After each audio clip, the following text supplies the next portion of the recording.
Yes, Nitya.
Thank you, Durga Prasad Garu, for a brief introduction of today's program and about me. Thank you very much. And good morning to all participants, friends, and well wishers. As a part of our commitment, uh, when we have inaugurated ACCA Kakinada Center, we promised to conduct one webinar or seminar every month. In that connection, we are continuously striving hard to have one webinar or seminar.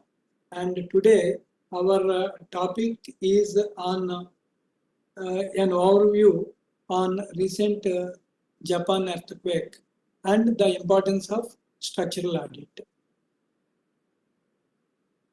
Actually, these earthquakes are quite common in yeah. Sir, screen is visible. Hello. Hello.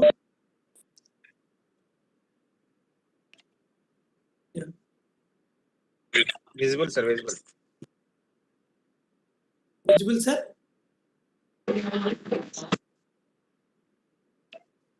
Not yet, sir, not yet. Not yet. Okay, okay.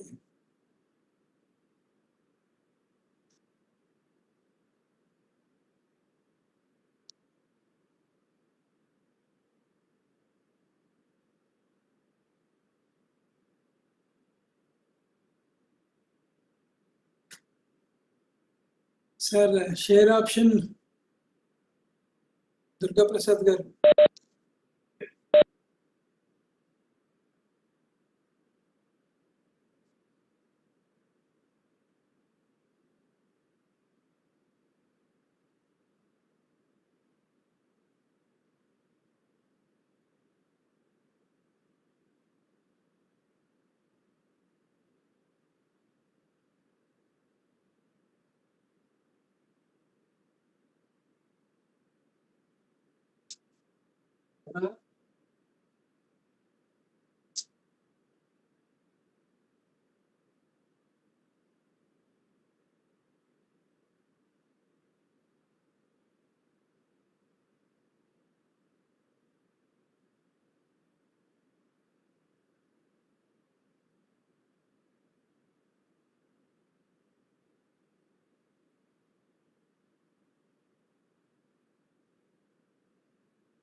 Now visible, sir? Yes, sir. Yes, sir. Yeah.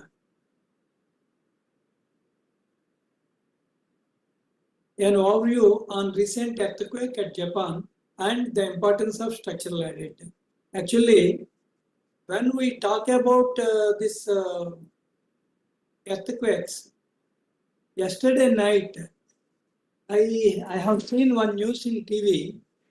In Sangareddy of Telangana state, tremors were happened.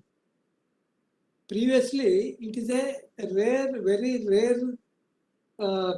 rare concept for us. But nowadays, regularly, every year, at least 3-4 times, we are hearing that somewhere or other, we are hearing that there are earthquakes. So the probability of happening of earthquakes is increased. So when we have designed our structures long back, that means prior to 2010 or 2005, all those things were designed for no earthquake zone condition, because at that time we were not in any earthquake zone. That is either we are in zone 2 or zone 3, like that. But after revision of earthquake, all our areas, the entire India came into a minimum zone of zone 2. And recent draft shows that the probable introduction of zone 6, in which Himalayan region is coming. So the risk due to earthquake is a considerable thing for civil engineers, and one should be very cautious in designing the structures for earthquake resistance. When we have seen this recent earthquake which happened on January 1st in Japan, though the magnitude is of about 7.6, major structures were not damaged substantially, but the low-rise structures were damaged very seriously. Why this was happened is because negligence in designing and considering the factors. Whereas the tall structures are almost safe, and no recorded evidences are available that tall structures are damaged substantially.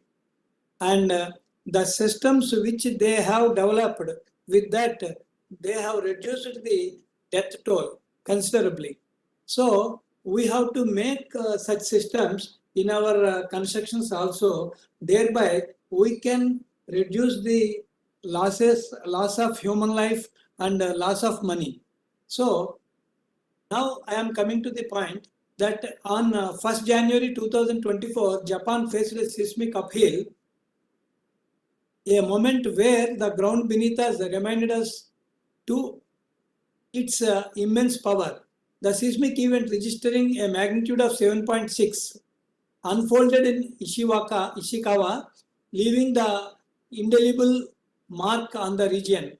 Registering at a magnitude of 7.6, the earthquake centered into Noto Peninsula serves as a stark reminder of the seismic vulnerability our regions face. Beyond the seismic tremors, we delve into a crucial aspect of our structural landscape, the role of rigorous structural audits. This is very important. The structural audits makes the buildings safe, and it is comparable with the health checkup of human body. Today, we not only grasp the nuances of recent seismic activity, but also explore why proactive structural evaluations are imperative for the safety and resilience of our built environment. The recent earthquake in Japan occurred on 1st January 2024 at 1610 JST. It was a magnitude of 7.6 earthquake that struck near Noto Peninsula of Ishiwaka Prefecture. It caused severe damage and casualties in the region and triggered tsunami warnings along the Sea of Japan. The structural damage in the Japan earthquake was severe and widespread, affecting many buildings, roads, bridges, and other infrastructure. It caused landslides, fires, power outages, and water supply disruption in the region and triggered tsunami warnings along the Sea of Japan. Some of the most affected areas are Wajima, Nano, Hokui, and Suju, where many houses collapsed or were damaged. Here, the damaged houses are of low height structures only. Majority are low height structures only. And the high rise buildings which were damaged are little bit, they have developed cracks or cracks developed in brickwork like that. And major damage was happened to the low height structures where the negligence of engineers is very clear. The earthquake also damaged some historical and cultural sites such as Wajima Lacquerware Museum and the Notojima Glass Art Museum, which are very, very old structures. They were damaged. What is the cause of earthquake in Japan? This is very important. Japan sits directly along the Pacific Ring of Fire, a horseshoe-shaped zone encompassing the Pacific Ocean rim and notorious for its seismic activity. As the convergence point of four tectonic plates, the Pacific, Philippine Sea, Okhotsk, and Amurian plates, this zone witnesses constant grinding and colliding, building up immense pressure. Earthquake swarms like the one that hit on Japan on January 1st seems to be driven by the high pressure fluid migration in the Earth's crust and subsequent interaction of the fluids, generally water, interacting with the faults and the zone of fractures between two blocks of rock. In the specific area affected by the recent swarm, a crucial phenomenon called subduction plays a significant role. Here, the Eurasian plate dives beneath the Japanese plate, with this process building up immense pressure over time. This pressure eventually finds release through earthquakes.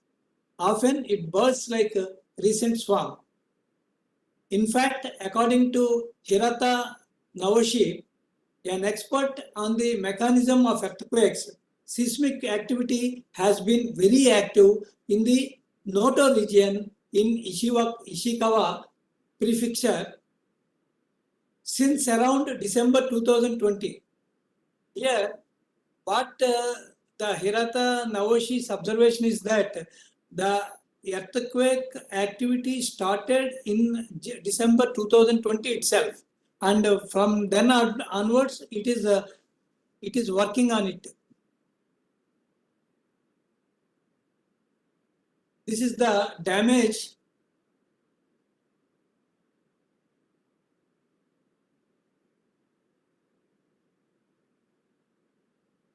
Actually, this video I made a video.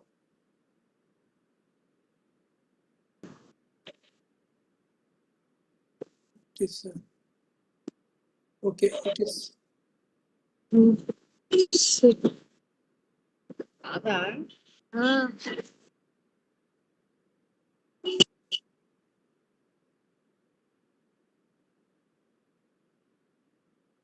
The video is.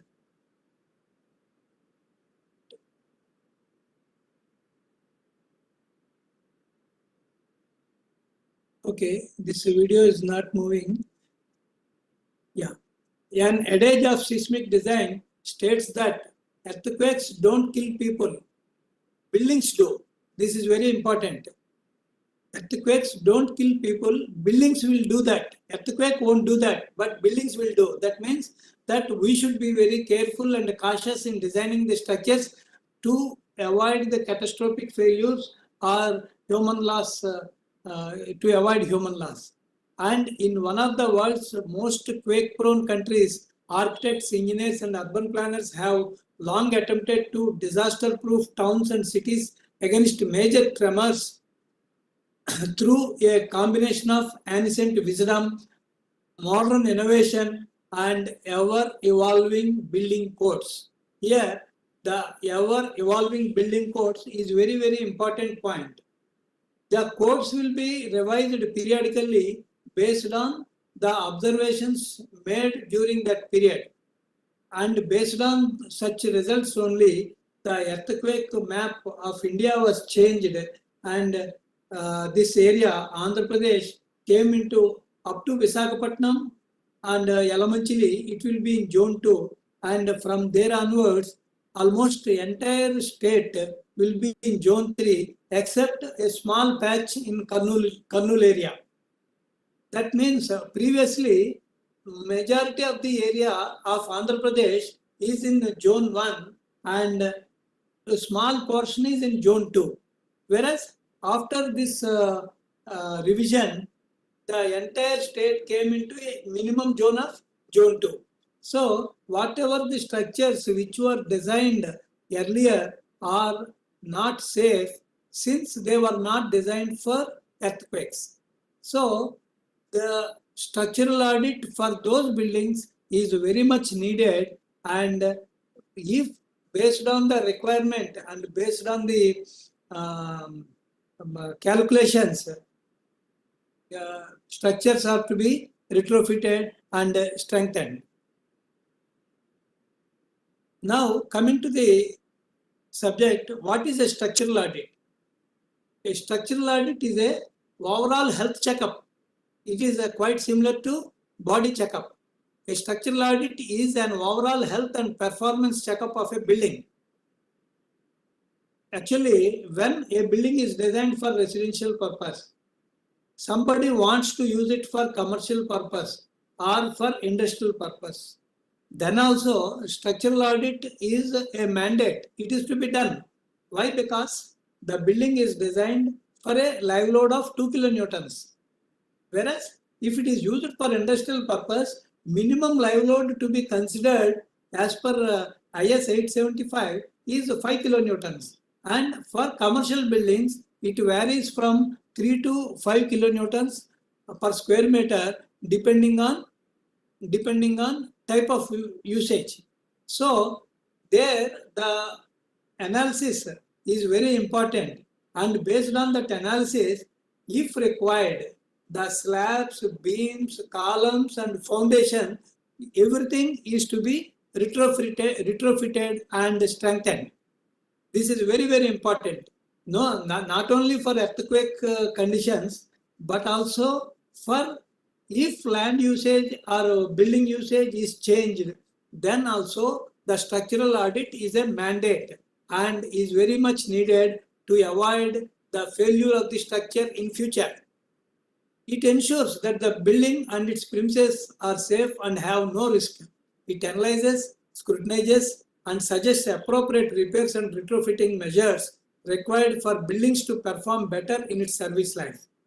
A structural audit is to be done by a licensed and experienced structural consultant. It is very, very important because the experience and the expertise will give a correct solution for the problem, and it is very much necessitated. Purpose of audit. What is the purpose of audit? It is by doing the audit and based on the audit results, the retrofitting is, if the retrofitting is done, it saves a lot of human life and buildings. The structural audit understands the condition of the building. Suppose corrosion is there. Because of corrosion, the damage may happen at a later date. That can be assessed at an early date, and based on that assessment, the structure can be strengthened and retrofitted. Thereby, the loss can be avoided. To find critical areas to repair immediately. To comply with statutory requirements. Here, this statutory requirement is it is not mandate in Andhra Pradesh, but it is mandate in Mumbai. If the building age is more than 15 years, and between 15 years to 30 years is the age of the building, the structural audit is to be done for every 5 years. And if the age of building is more than 30 years, every 3 years structural audit is to be done. That is the statutory requirement. In Andhra Pradesh, this is a mandate for industrial buildings only and is not mandate for other structures. That is about the statutory requirement. And actually, this statutory requirement is for public buildings and private buildings also, to enhance the building life cycle by suggesting preventive and corrective actions. Measures like repairs and retrofitting, these suggestions will be given in the structural audit report, and based on that, the structures can be retrofitted. What are the phases of existence of building? First is architectural planning by the architect, structural designing by the structural engineer, and construction by the contractor, and maintenance by the occupier, and demolition of the building is the last stage of work. Here, the maintenance by the occupier is very, very important.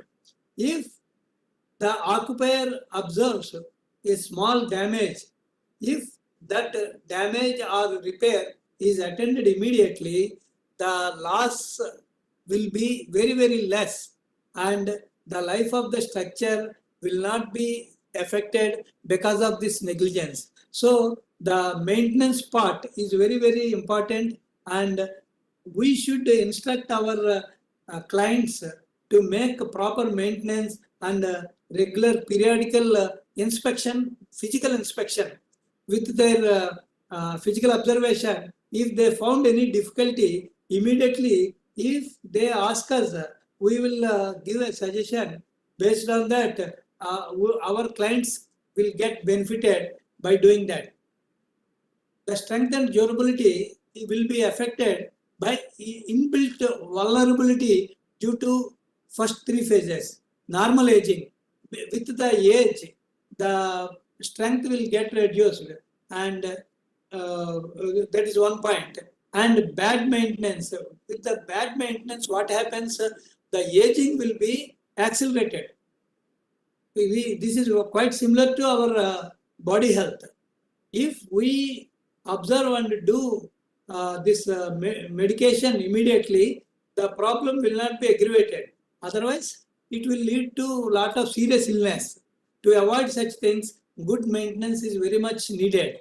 Environmental factors like rain, saline weather, population, these things will place a vital role on the strength and durability. Carbonation is also very, very important aspect. Carbonation effect will be more on heavy traffic roads, whereas it is less in the isolated buildings. With the carbonation effect, the possibility of corrosion will increase drastically. So the buildings which are close to main roads and traffic prone areas, and where the polluted air possibility is there, in such areas, we have to measure the carbonation effect, and based on that, we have to make our retrofitting arrangements. Topographical factors like reclaimed land. Incidental factors, that is alterations, earthquake, etc. Alterations are incidental. Actually, you have designed your building for residential use. Subsequently, you made it into commercial or industrial use or for other purpose. That is an incidental factor. So, in such cases also, we have to be very careful, and we have to verify the strength and durability aspects very carefully. What is the procedure of assessment of these things? Condition survey, testing, study of architectural and structural drawings, preparation of drawings if necessary, checking in design for dead load, live load, wind loads, and checking for seismic resistance. These are very, very important.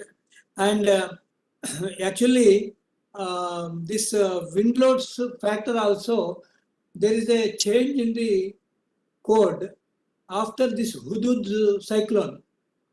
A new, previously for wind load consideration design factors, K1, K2, K3 are there, but now K4 factor is also introduced, and this K4 factor is 1.3, 1.15 and 1 for regions having the distance from sea coast.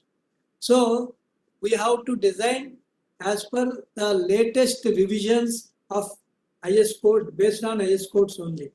Nowadays, previously, if we want to have an IS code, we have to buy it for a higher rate.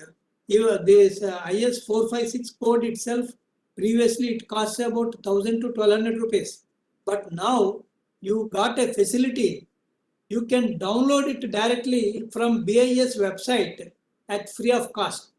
By registering your name and mail ID, you can download all the codes, including special publications, which are costing about 1500 to 3000 rupees. All those things also can be downloaded at free of cost, and you can utilize them directly. And when you are going through the codes, you should be very cautious and careful, and you should see that latest affirmations or latest alterations which were made in the code. Those things also will be written directly on the code itself, reaffirmed in January 2024. Like that, it will be there. And based on those latest codes only, you have to check your structure and you have to design your structure.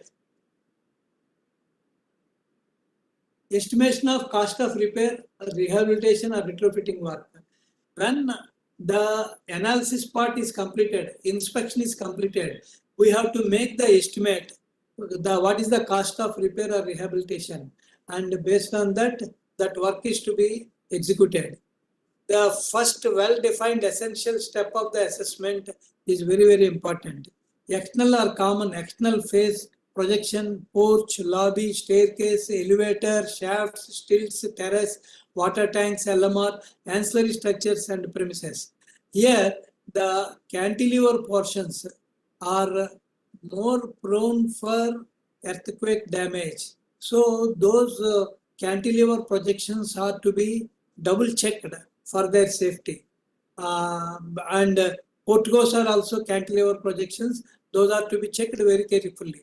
Very similar to a preliminary health checkup by your family physician, you have to get the exact advice from the qualified structural auditor or qualified structural engineer.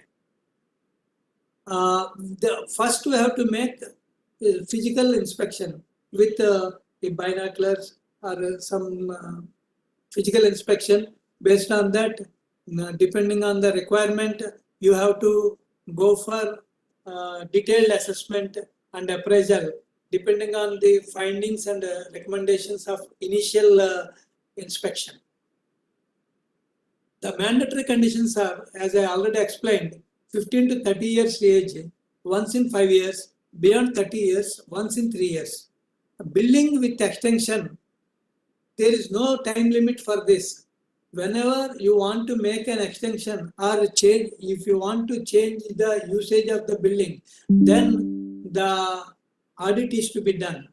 In such cases, suppose if the building is there, if you want to, the building is built in 2000 year. Now you want to extend the building. Here you have to consider the building age. In 2000 year, one construction is there. In 2005, first floor is constructed. In 2010, second floor is constructed. In such cases, your time calculation should start from the 2000 year only, because that is the foundation part is there in 2000 year. So one must be very careful in making the judgment of the age. Good engineering judgment is very vital. So structural audit should be carried out by senior and experienced engineers. the general instruments for preliminary inspection are light tapping hammer, damp detector, spirit level, magnifying glass, binoculars, magnetic compass, plumb, tape and torch, and a tape recorder. By using this light tamping hammer, if any layers, loose layers are there, those can be observed, and that is a delamination. The delamination can be observed. If the structure is sound, good sound will come. If any delamination is there, some hollowness, hollow sound will be there. That what that indicates? That indicates that corrosion has started in the column or beam or slab. So we have to make a repair for that. Here, very, very important, whenever the delamination is there, the sound will not be strong and sound. It will have some loose sound.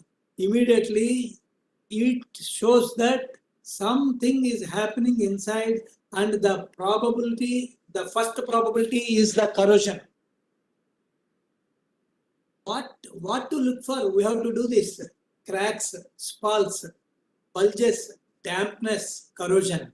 All these things can be checked by preliminary survey itself. Buckling of bars of columns. This is very, very important.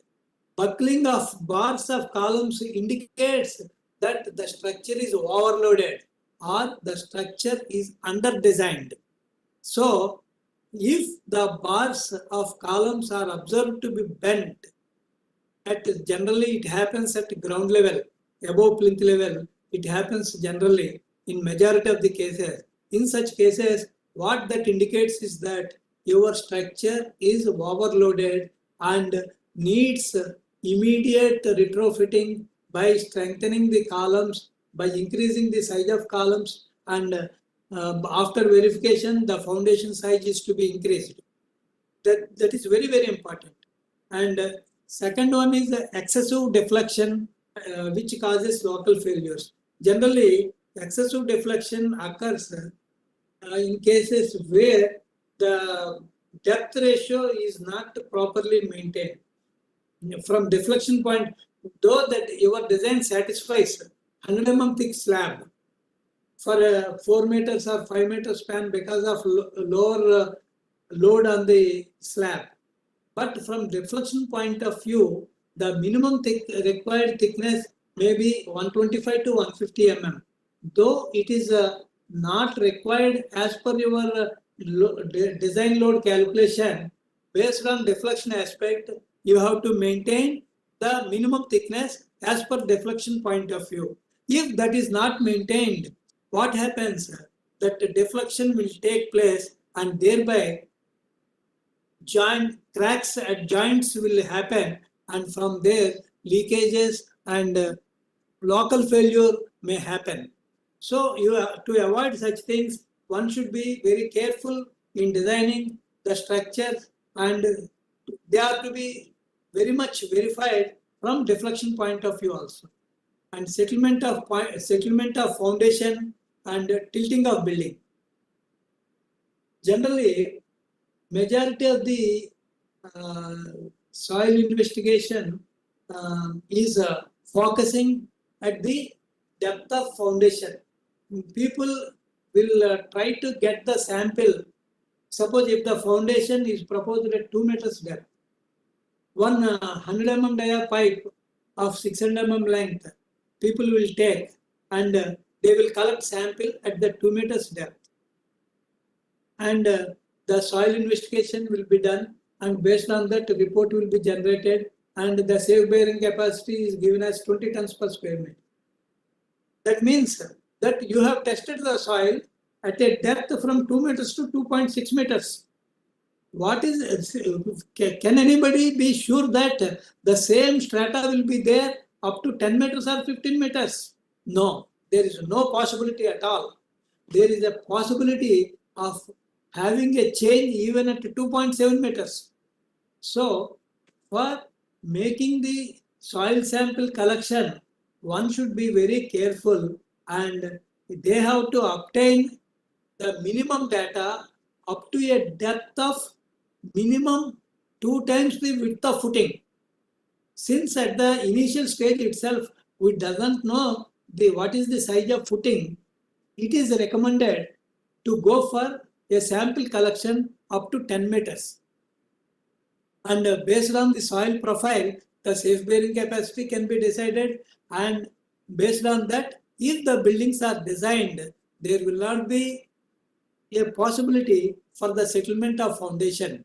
So one should be very careful while doing the design of foundations and while collecting the soil sample and getting the soil test report. And tilting of buildings will generally happen because of this settlement of foundation in different with a different slope. Why this happens? All spans may or may not be equal. If spans are different, the settlement will not be uniform and the possibility of tilting will be there. Load carrying system for major load. This is the structural design part that generally nowadays, because of using of the software, all people are using three-dimensional analysis only. That's why previously equivalent frame analysis, such things were used. And if the buildings are designed for such a two-dimensional analysis, the possibility of failure of structures may be there because of this increased demand of loading. What are the probable locations of failure? Columns at base level or at plinth level, underbeam, external or corner columns. In majority people think that corner columns or external columns will have little load. Yes, that is true. When compared with the central columns, external columns will have relatively lower loads, but the moments are very higher. Moments will be more. So the column design with eccentric loading, that is with eccentric loading, will cause bigger size, and sometimes the steel may be more than the internal columns. So while designing, we should be very careful in doing the design of this corner columns and external columns. And beams, sides, soffit at the level of external sajjas. In the external sajjas, what happens? In sajjas, the reinforcement is to be provided at top in sunshades because it is a cantilever. But because of negligence of the construction workers, they keep it at the bottom level, and after removal of centering, or after some 5-6 years, or when the resistance is reduced, then the possibility of collapse of charges may be there, and thereby from that exposed reinforcement or through those cracks, the water will enter and corrosion will start and the beam will damage. To avoid such things, we should be very careful in placement of the reinforcement in charges. Beam column junctions, these are very, very important, and beam column junctions are the possible area for failure of the structure. So while detailing the reinforcement in beam column junctions, our structural drawing team should take care, and proper detailing is a mandate to avoid such failures. Slabs, passages, lofts, balconies, toilet, terrace. These are all important things. On terrace, generally people think that the live load as per IS code, it will be like 1.5 kilonewtons per square meter. But majority may not consider the floor finish on it. The floor finish also will come to about 1.5 kilonewtons. And if proper drainage is not provided, or if drainage is blocked, the possibility of retention of rainwater on the slab for a longer period may be there. I have seen one video in which the slab was failed. Why? Because the parapet wall, up to parapet wall, that is about 0.9 meters, the water is stagnated for a period of more than 2 days because of negligence or poor maintenance of that apartment people. What happened? On the third day, the slab was collapsed. When the investigation was made, what the people found is that the water is stagnated for a longer period to a height of 0.9 meters. 0.9 meters into 1000 kgs, 900 kgs per square meter, that is 9 kilonewtons per square meter, for which the structure is not designed. That slab is not designed. That slab is designed for 1.5 kilonewtons per square meter only. So, while designing the terrace floor, we should be very careful in providing the drainage lines. And with my experience, what I found is that if you provide a 100 mm rainwater pipe for every 750 to 1000 square feet, this problem can be avoided. If some or other pipe will function and the stagnation of water may not be there, and that is an ideal solution to avoid this stagnation of rainwater. And similarly, in toilets also, when you are designing this sunken slab, you have to design that filler material weight also. Otherwise, the load will be overloaded, the slab will be overloaded. Now coming to the stages of a structural audit. First one is a visual inspection. The first stage of structural audit consists of a visual inspection that should lead to the identification of defects, material degradation, deformation of any sections or interior components. If alterations, additions or replacements are needed, they should be identified during the visual inspection itself. Now coming to the tests, what are the tests to be conducted for this structural audit? Are rebound hammer test, ultrasonic pulse velocity test. These are non-destructive tests. And core cutting or core testing is a partial destructive testing. Samples will be collected and those samples will be tested in the laboratory for the strength and the integrity of the concrete. And with the rebound hammer test, we'll check the compressive strength of the concrete. And with the ultrasonic pulse velocity test, we inspect the cracks and the integrity of the concrete can be verified by using this ultrasonic pulse velocity test. Chemical tests are very important. Chemical tests are to be performed to check the carbonation effect and pH value, and water or acid soluble chloride and sulfate contents in the concrete. What happens with the sulfate content in the concrete or soluble chlorides in the concrete?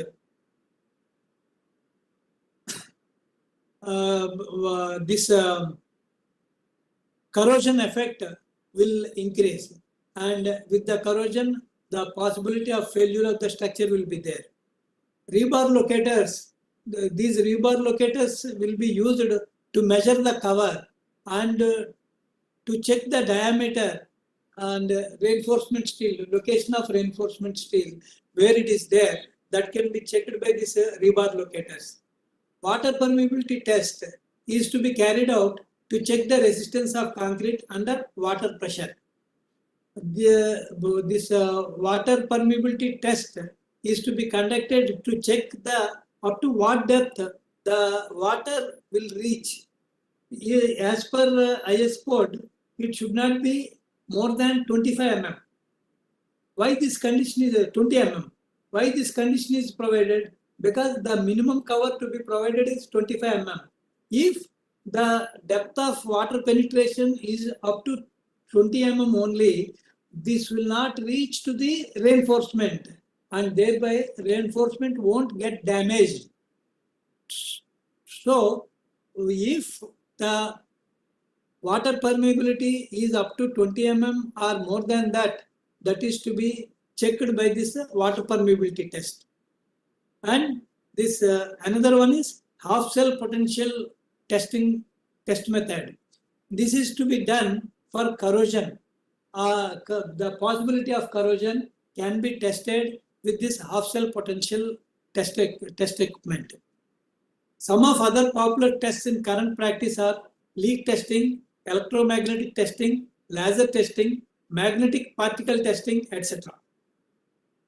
Earthquake resistance, this seismic diagnosis test and fire readiness, that is the firefighting system analysis, is measured and analyzed by the structural auditors in addition to the above mentioned tests. But these tests are not very common and are costly tests.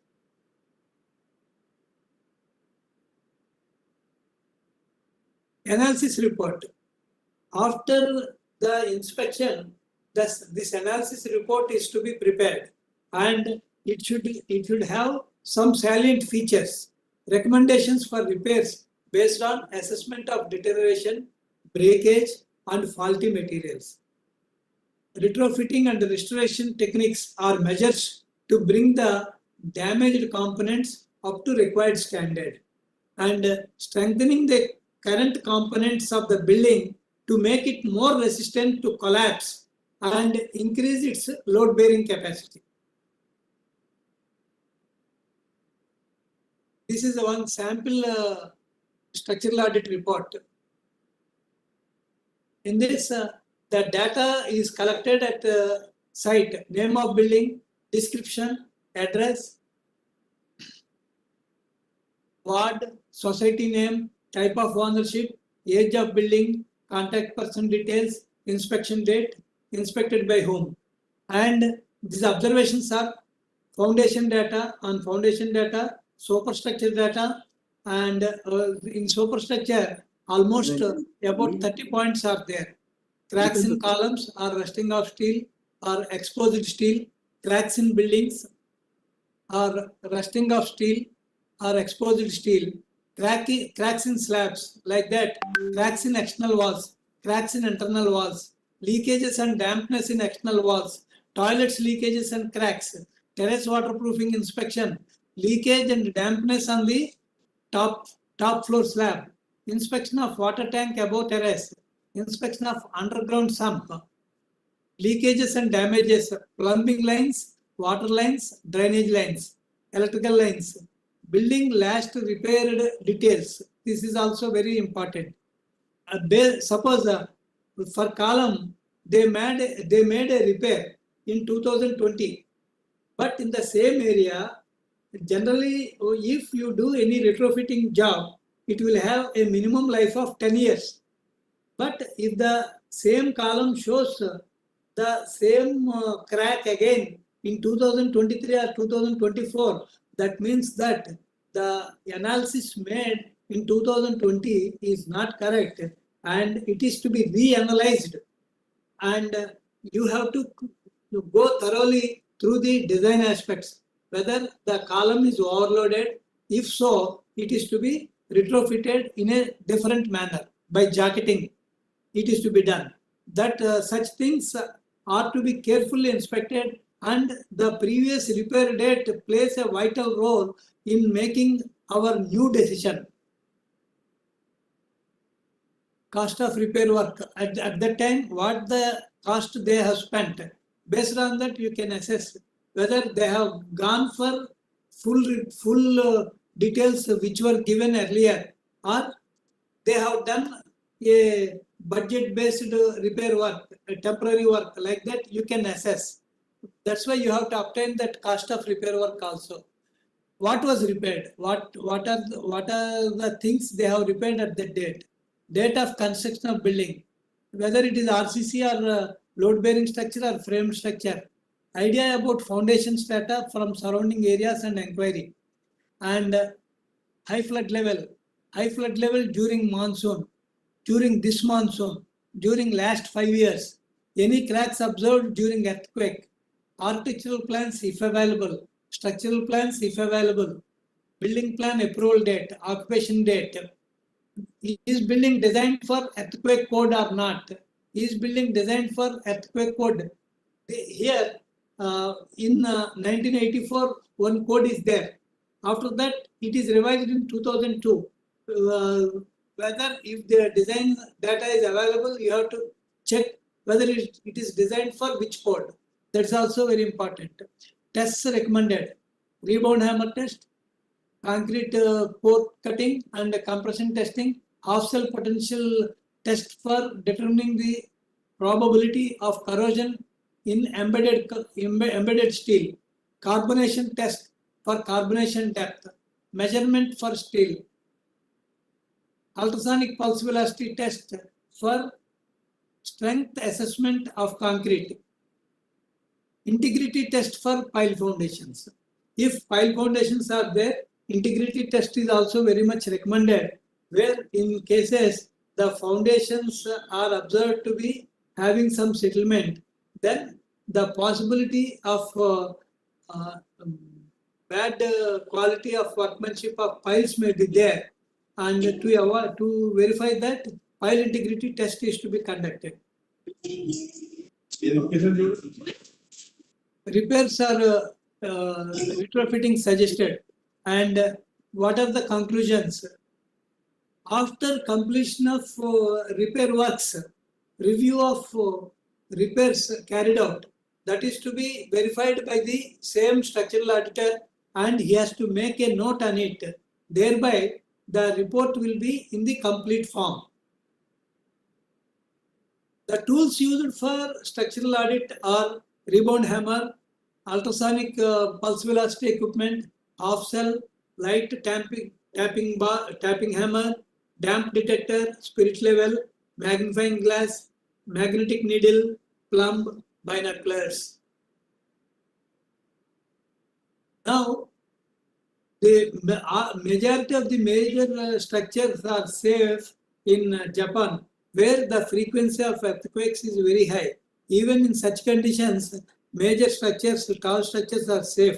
And with some seismic resistant techniques they have adopted, and based on those techniques only, they were safe and they have prevented the damages.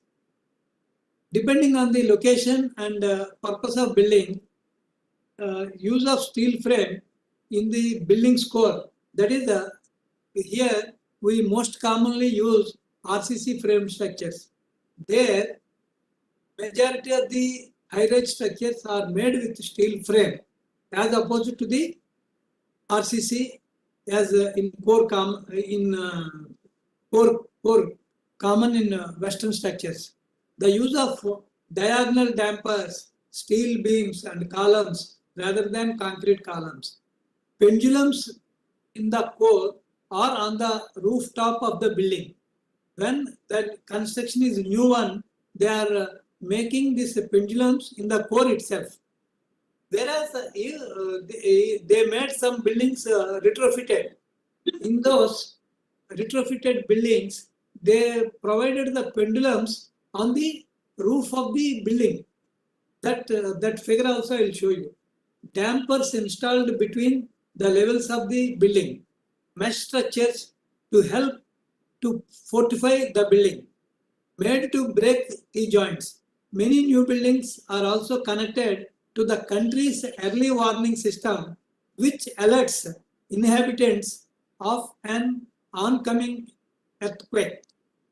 Use of fall-away doors, which provide more ways to escape. Covered lights to protect people in case light bulbs explode. 1 minute, please.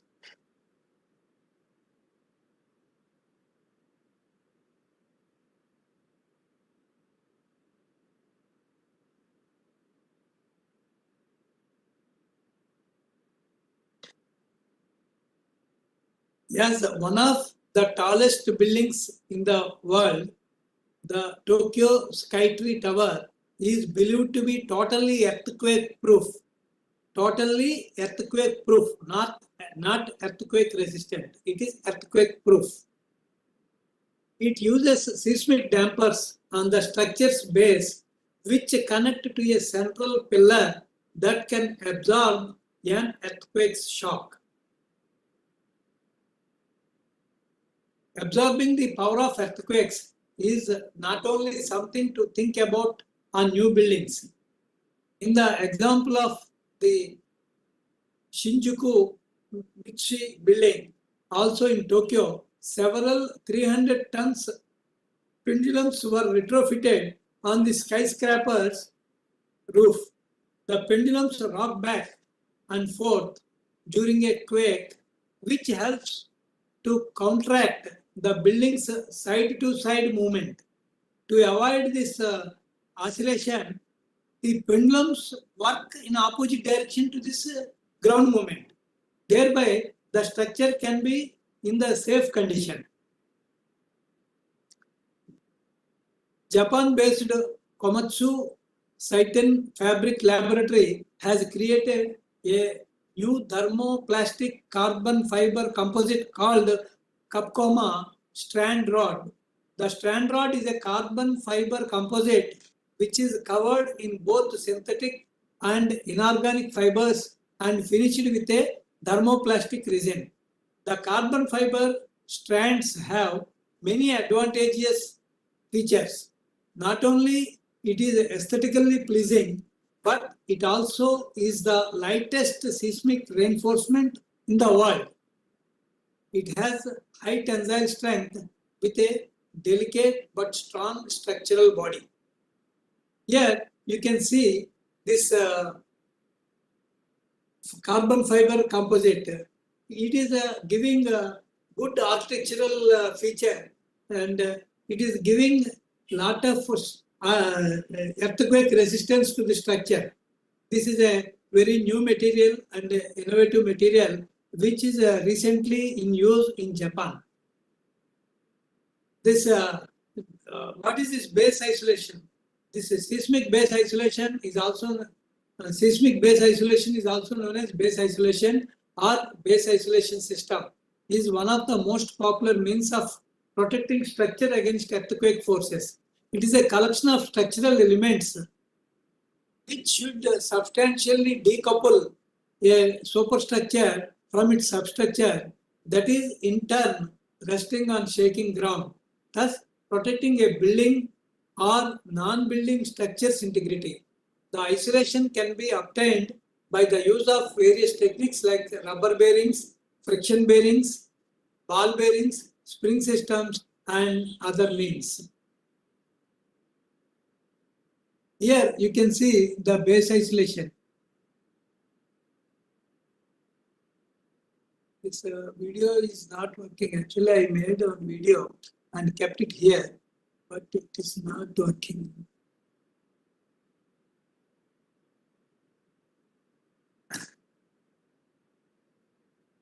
To counter such motion in newly built skyscrapers, pendulums are installed on the upper floors. They work by automatically swaying counter to the motion created by the earthquake. I already explained the same thing, and here I have shown one picture with suppose this ground movement is in this direction. What is this? Right direction. It works in opposite direction, that is in left direction. Thereby, the structure position will be intact. They work by automatically swaying counter to the motion created by the earthquake. The result is a reduction in swaying and hopefully damage to the building and harm to its occupants will not be there. Type A 101 skyscraper needs to withstand Tufan winds and earthquake tremors common in its area of Asia Pacific. For this purpose, a steel pendulum weighing about 660 metric tons that serves as a tuned mass damper was designed and installed atop the structure. You can see that.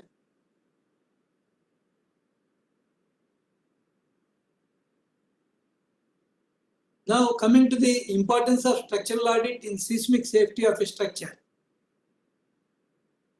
First, you have to identify the weaknesses. Those weaknesses can be addressed immediately, thereby the loss can be reduced. Engineers assess integrity of key structural elements such as beams, columns, and foundations to identify the vulnerabilities that could compromise the building's ability to withstand seismic forces. Suppose the building is a G+3 storied building. If you have done the analysis and based on new codes, and now you found that the structure is not safe, then you have to think of what are the alternatives to make it fit. One is retrofitting, and second one you can think about is reduction of load on the structure. Reduction of load, how you can do it? You can do it by making, instead of this conventional brick wall, you can remove those brick walls and you can go for AAC blocks, which is having a weight almost 40% of the conventional brick mason. Thereby, the dead load on the structure will be reduced drastically, and all internal partitions you can go for dry walls instead of even 4 inches AAC block walls. Thereby, you can reduce the dead loads of internal walls by about more than 80%. Such things can be made in your mind, and you can redesign the structure by partial replacement of this masonry, and thereby reducing the dead load on the structure, and thereby you can make the structure more safe. Even by doing such things also, if structure is found to be unsafe, you recommend for removal of one top floor. Then you check for the structural stability of the structure. If that satisfies, you make it mandate to remove the top floor. Thereby, all remaining structures and the inhabitants of that building will be in safe condition even during the earthquakes. So that identification of weakness is to be verified, and based on that, you have to think of different alternatives. By suppose even with that condition also it is not satisfied, means then you have to make retrofitting from foundation stage itself. By using these techniques, you can do retrofitting for the entire frame, and thereby you can increase the safety of the structure. Assessment of existing structures. For older buildings, a structural audit assesses the as-built condition and evaluates whether structure complies with the modern seismic safety standards or not. And if not, you have to adopt the procedure I explained now. Evaluation of materials and construction techniques. Structural audits involve a detailed examination of the materials used in construction and methods employed. This evaluation ensures that the materials are suitable for seismic conditions and that the construction techniques adhere to seismic safety standards. Upgrading to latest seismic codes. The seismic design codes are periodically updated based on latest research and understanding the seismic behavior. A structural audit helps in identifying if a building adheres to the most recent seismic codes or not, and if not, it recommends the necessary upgrades to enhance the seismic resistance. Prevention of progressive collapse. Structural audits also consider the potential for progressive collapse, where failure in one part of structure triggers a cascade of failures. By assessing the load paths and structural connections, audits help prevent or mitigate the risk of progressive collapse during seismic events. Enhancing building resilience. The findings of a structural audit guide recommendations for structural improvements to enhance the overall resilience of the building against seismic forces. These improvements may include strengthening of key structural elements, adding bracing systems, or implementing base isolation technologies, or providing shear walls. The introduction of shear walls in existing structures is a easy method for making the building. It's a good retrofit method. Adoption of shear walls. Where staircase walls are there, generally those walls will be solid walls only. Those walls can be converted into shear walls. Thereby, the seismic resistance will be improved a lot. Mitigating human and economic loss. Seismic safety measures resulting from structural audits help mitigate the risk of injury or loss of life during earthquakes. Additionally, they reduce the economic impact by preventing or minimizing damage to the structures and their components. And compliance with the local regulations. Structural audits ensure that the buildings comply with the local seismic safety regulations and codes. Compliance is crucial for obtaining building permits, insurance coverage, and ensuring safety of occupants. Suppose if any damage happens to your building, if the insurance company makes a structural audit by their structural auditors for your claim, then if they found that the building is not designed for proper earthquake resistance, then you may not be able to get your insurance claim. So one must be very careful that if the building is designed properly, keeping in view of latest codes, then only if anything happens, unfortunately, in such cases, they will be reimbursed by insurance claim if they satisfy the model requirements. Finally, the summary of this is structural audit is a highly responsible job and of utmost importance since it is connected with the lives of people and socio-economic considerations. It is advisable to carry out structural audit of any building at least once in 5 years, and for buildings aging more than 30 years, a structural audit should be carried out once in 3 years.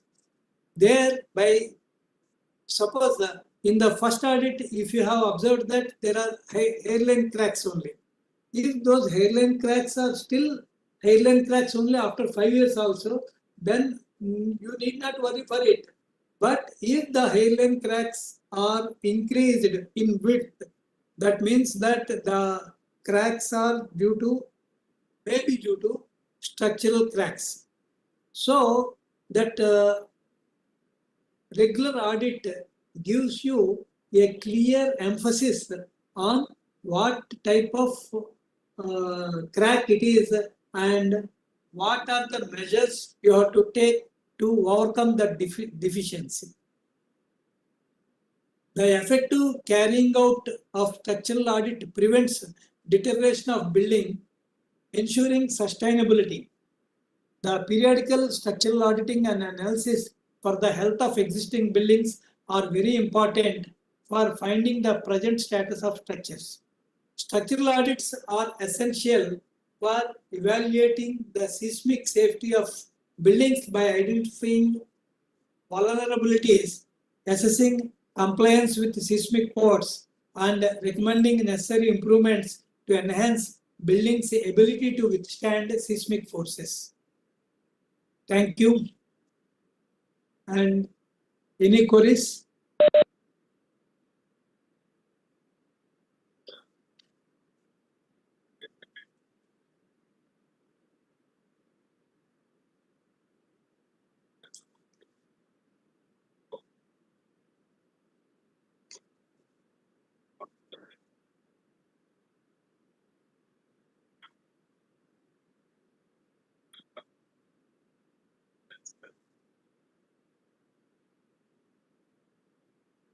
Please, sir. Please, sir.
Yeah. Which building is to be tested for structural audit? Yeah, I clearly explained. If you want to go for expansion of the building, in such cases, you have to make structural audit. If you, that is one point. Though no cracks are seen, though no cracks are there, nothing is there. Even then also, if you don't have any previous record of these structural designs, in such cases, you have to you have to do the structural audit before proceeding further. That means you have to check your foundation, what is the type of foundation you have, what is the size of footing you have, what is the size of column you have, and based on this rebar locator, you can identify the number of bars in the column, and based on that, you can assess. You can make your either in ETABS or in StatPro or in some other software, you can run the program and you can determine whether that column can resist the loads coming on the structure from the upper floors or not. Based on that, you can decide whether to go for upper floors or not.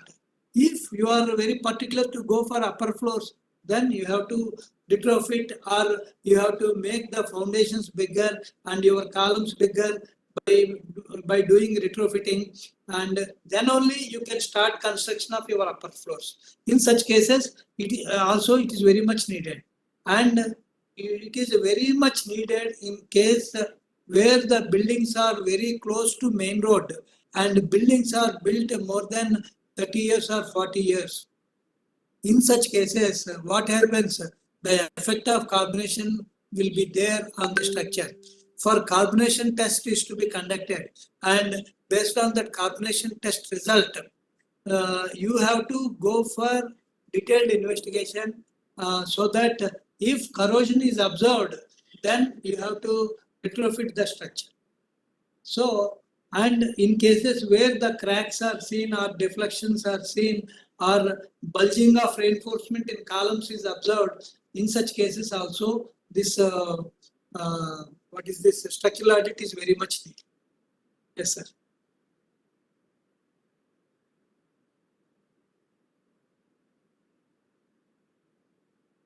Yeah.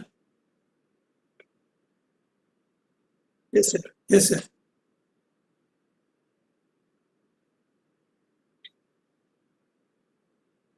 Which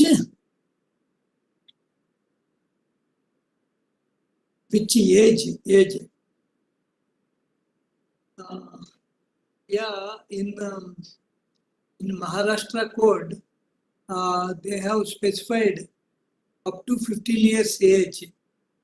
I think no audit is required unless any specific cracks or any deformations or any damages are observed or any usage change is observed. Then only you have to do it. Otherwise, to my opinion, not needed. If the structure is in between age of 15 to 30 years, every 5 years it is to be audited. And beyond 30 years, every 3 years, audit is required.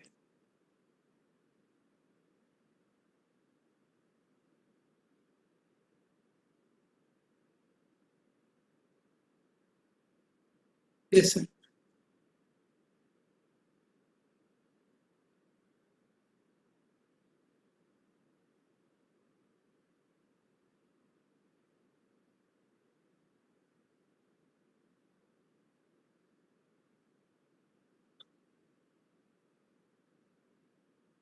Sir, the society is to be formed and the society should have some corpus fund, that is a reserve fund for making this structural audit and repairs. So 5 years is on builder's part. After 5 years, the owners has to bear. So they have to make one corpus fund and it is to be deposited in the bank for the purpose of regular maintenance. Not only after 15 years, sir. Every 5 years or 6 years, they have to make repainting. And if they found small micro cracks or something like hairpin cracks, hairline cracks, in such cases, that the amount from corpus fund can be utilized, and thereby the structure can be kept in safe condition for longer periods, which is missing in majority of the apartments cases. Actually, no corpus fund is collected by the association, and if they ask for money for this repairs, majority of the people may give or may not give, and thereby they are not attending the repairs.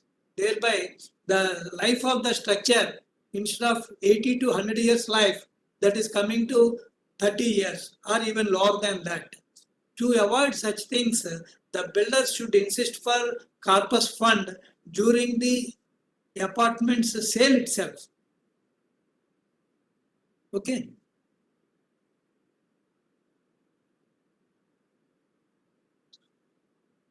That,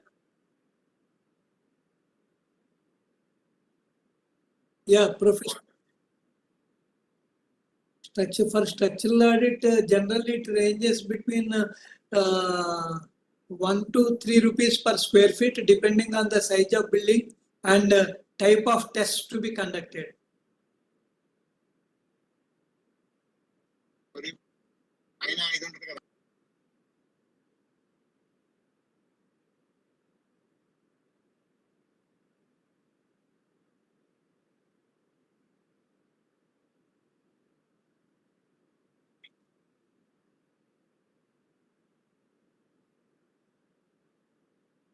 Yeah. The reasons are bad workmanship, bad selection of materials, bad, not verifying the quality of water. Water is the major culprit for the damage of RCC structures. Water for curing and water for making concrete, both are very important. For curing also, the water which is not potable should not be used.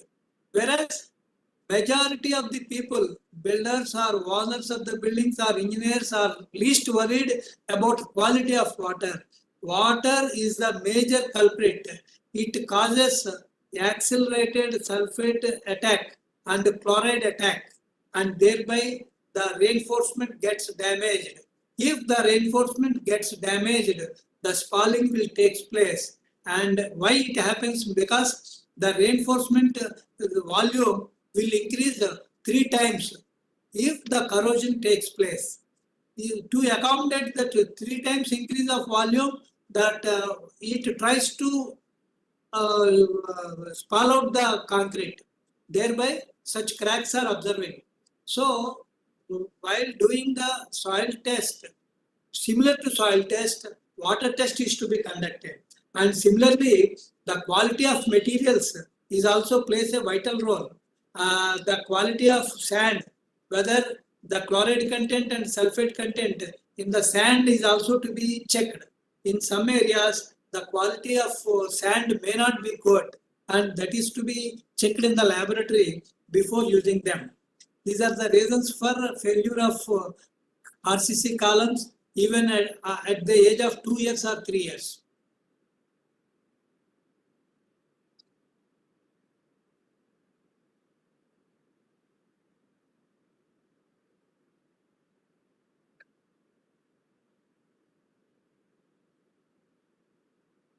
Pendulum actually, because the frequency in Japan and the magnitude, probable magnitudes are very high, they are adopting this pendulum technique, which is not popular in our Indian condition.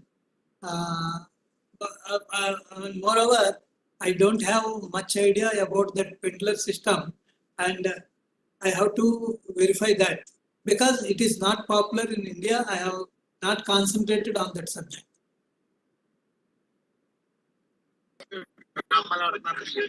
So, DP, can I take a question? Yes, sir.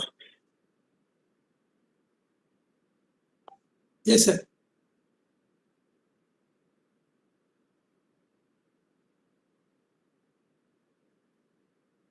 Qualification, there is no specific this thing is there, but in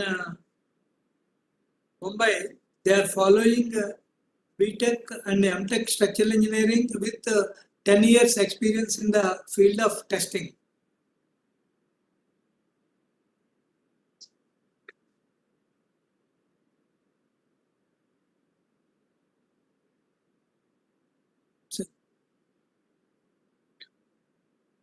Yeah, thanks, DP. Thanks, DP. Sir, very good morning to everybody, and it was a wonderful session, sir. Thank you very much. So I appreciate all the efforts that you are investing in educating all of us. My question is, can you explain more in detail about the vertical cracks and horizontal cracks, and even many a times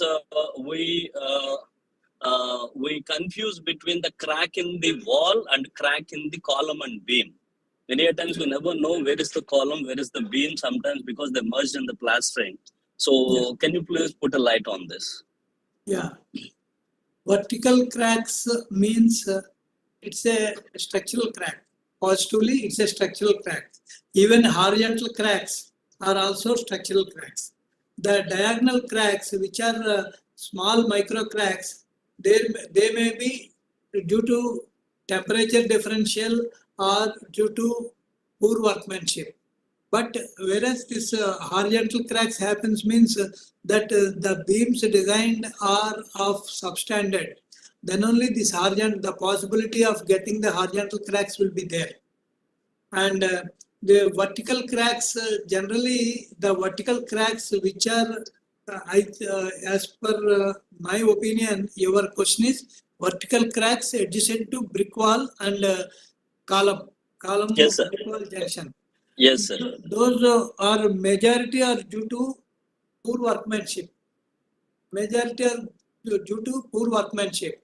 And one thing I can say that before doing this brickwork for the column, which they are using oil for easiness of demolding, that oil to be scrapped totally. Nowadays, people are not doing that. By doing that, what happens? One smooth layer of oil layer is there, and very addition to that, if you are going for this brickwork, what is happening? There is a mild thin layer of foreign layer is there. Thereby, the crack is appearing, and depending on workmanship, that crack will be a hairline crack or wide crack. That depends on the quality of masonry work. And moreover, if the brick is not wetted before keeping it in position, then what happens? The water content in the mortar will be absorbed by the dry brick, and thereby at the day one itself, it will not have proper contact between column and this wall. These are the reasons for that.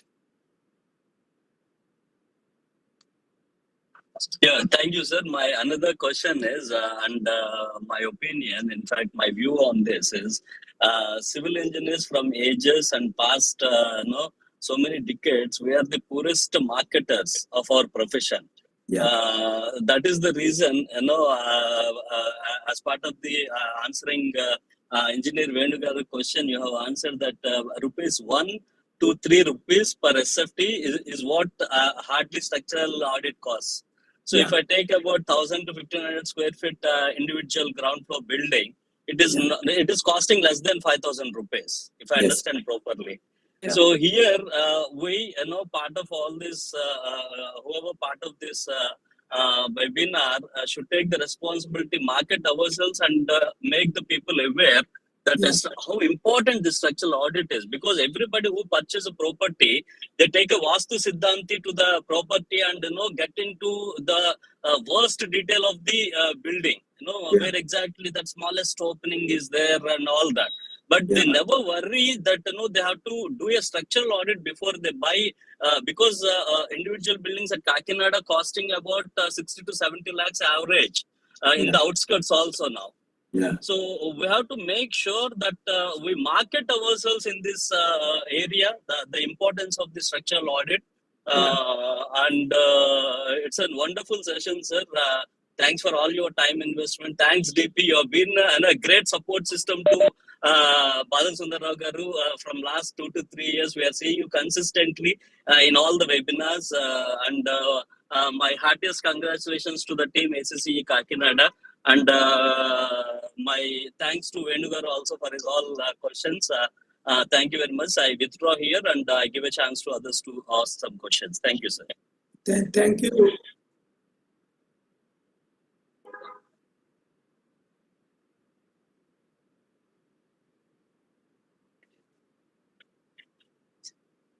Vastu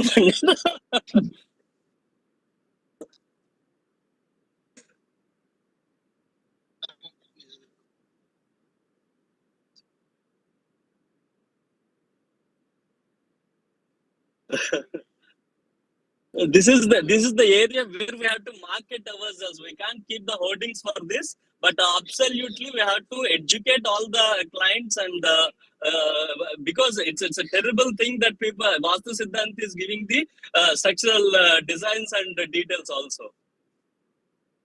Yes, We have to market ourselves. Can I have one thing, sir?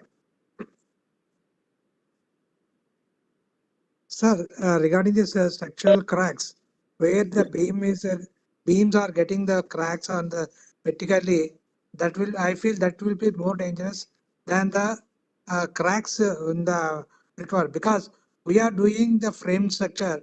If the beam fails, it will have the vertical cracks. And what I felt is, if you put this cello tape on the crack, if it produces more in the widen in the crack, if the crack is widened, the cello tape will break. That means the crack is developing day by day. That's what my observation. One of the buildings, sir. Yes, sir. Sir, you are 100% correct, sir. The But columns, the vertical column in the column, we should take it. It is not advisable to take any chance to get rid of it. We should avoid the columns, vertical cracks. Yes, sir. The vertical columns. Yes, sir. Columns. Yes. Yes. So I have to point. I had to add a point here. One of our fellow engineers asked the question like, "What is the eligibility to conduct a structural audit?" Until unless somebody is 100%, more than 100% confident, we should not take a chance. We have to appoint a structural expert in this. Never ever by experience, and because that's a very critical part of any building and people living in that. So always consult an structural expert in this regard, and with clear field tests and laboratory tests. That's what my opinion, and that is what I follow always. Even though I have little knowledge about structural things out of my experience, but I never take a chance to decide or judge anything. So my suggestion to all young engineers is to consult an structural expert. Rather, we decide based on our own experiences. Sir, who is a structural expert? No, that is people like you, sir. Who has gone through. Sorry, sir. I'm only a BTech engineer and having about 39 years in the government service. That is a different thing. Then structural expert is, sir. Sir, obviously. 39 years experience is equivalent to more than postdoctorate. Yes, that sir, is true, sir. That is true, sir. But Yes, sir. whereas in the market, they will not say you are not having any MTech or MTech structures or anything like that. No, So no, that's no, what I'm saying. no, it is not like that, sir. People Sir. will accept who have the quality. Qualification is a minor part, but It is the only to experience guide and you. expertise are They will, very much needed. okay. Yeah. Sir, another thing, can I ask you, sir, can you share the format what you have shown in the this Yeah, one? sure, sir. Sure, sir. Can you share it, sir? Sure, sir. Sure. Sir. Okay. Thank you very much, sir. Thank you very much for the session you have made it today. Very Sir. nice. Thank you. Thank you very much, sir.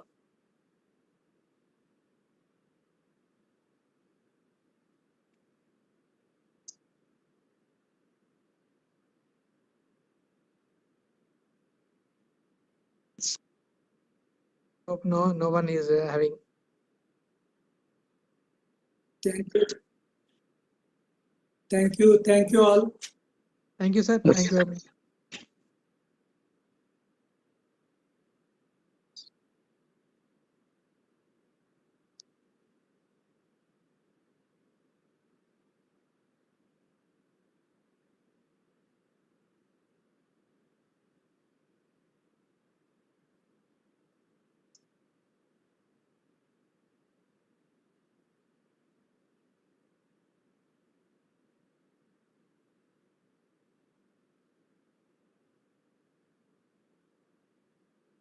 Thank you very much. Thank you very much. Thank you. Thank you very much. Thank you very much, sir.